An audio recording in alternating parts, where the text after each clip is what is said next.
Cameroun, du Canada, de Roumanie. Ça, c'est l'univers francophone, hein, des 4 coins de la planète, littéralement. Et là, encore une fois, 8 concurrentes donc qui vont être alignées dans cette course. Il y aura une Marocaine, encore une fois. Là, le Maroc a toujours eu une école de demi-fond très très forte, hein, avec une grande densité au niveau le plus élevé. Et je vois qu'une des athlètes semble en difficulté sur le bord de la piste. Là, une des athlètes qui a couru le 800 mètres dames. J'ai l'impression qu'il s'agit de la Canadienne Maïté Bouchard. Elle a l'air un petit peu... elle est à terre. Là, on a apporté un brancard pour lui porter secours. Les concurrentes maintenant de la deuxième série. Vous voyez Hilali Siham au couloir numéro 1. Devant elle, représentant le Canada-Québec, Laurence Scott. Laurence est une athlète qui a couru en 2,04 contre 2,02 à la Marocaine au couloir numéro 1. Donc elle se tient à assez peu de choses près. Une Djiboutienne au couloir numéro 3, c'est Soura Ali Ahmed. Soura Ali Ahmed que nous voyons ici avec ce maillot vert et le dossard 276. Donc représentante de Djibouti. Performance relativement modeste à 2,08. Mais sait-on jamais si la course est tactique. Une Arménienne, Lilith Aroutiounian. Les noms arméniens sont difficiles à prononcer, vous m'excuserez si ma prononciation n'est pas parfaite. Hélène Croft du Canada au couloir numéro 5, un maillot qui est assez comparable à celui de l'Arménienne, soit dit en passant.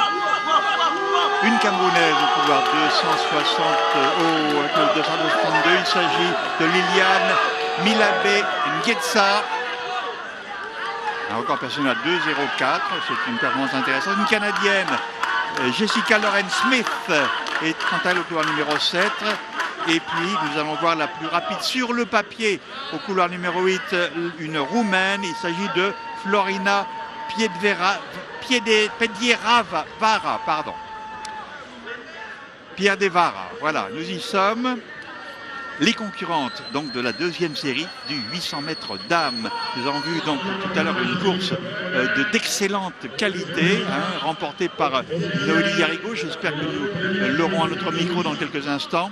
En tout cas, on est parti la chercher et j'espère qu'elle acceptera de venir nous faire ses confidences, tandis que les concurrentes de la deuxième série se préparent pour disputer la deuxième série, donc de leur 800 mètres. 2 tours de piste et encore une fois, je me répète, mais on ne le dit jamais assez, le premier virage en couloir. C'est important parce que je me souviens que ça avait joué un très mauvais tour à Maria Mutola, une des grandes figures de l'athlétisme africain qui, au championnat du monde de 1995, était arrivée auréolée d'un titre qu'elle avait conquis comme toute jeune athlète à 20 ans, hein, 2 ans auparavant au championnat du monde de Stuttgart. Elle était arrivée en Suède à Göteborg, donc avec l'ambition et les moyens de renouveler son bail de championne du monde, mais elle était sortie prématurément du virage et elle avait été éliminée tout purement et simplement donc d'une course dont elle était très très largement la favorite.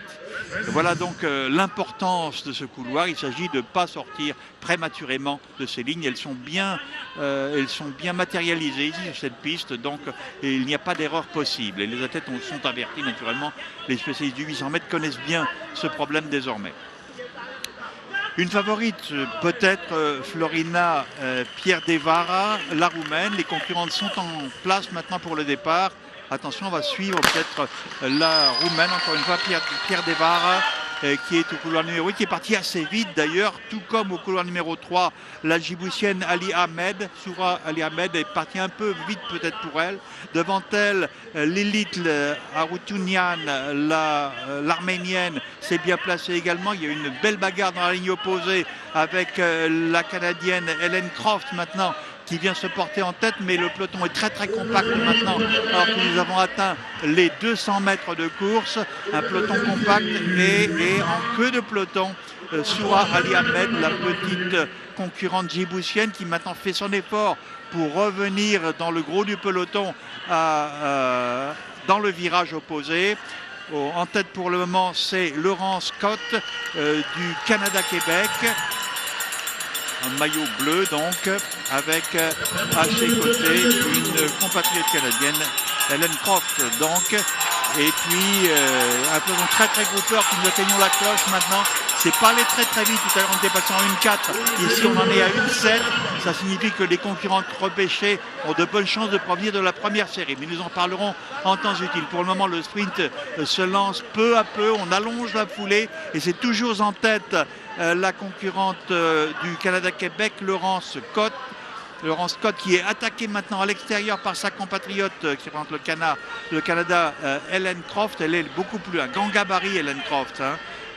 Et les deux Canadiennes, donc la québécoise et la canadienne, devrais-je dire, pour être plus précis, sont en première et deuxième position. Une marocaine, Hilali Siham, est maintenant troisième.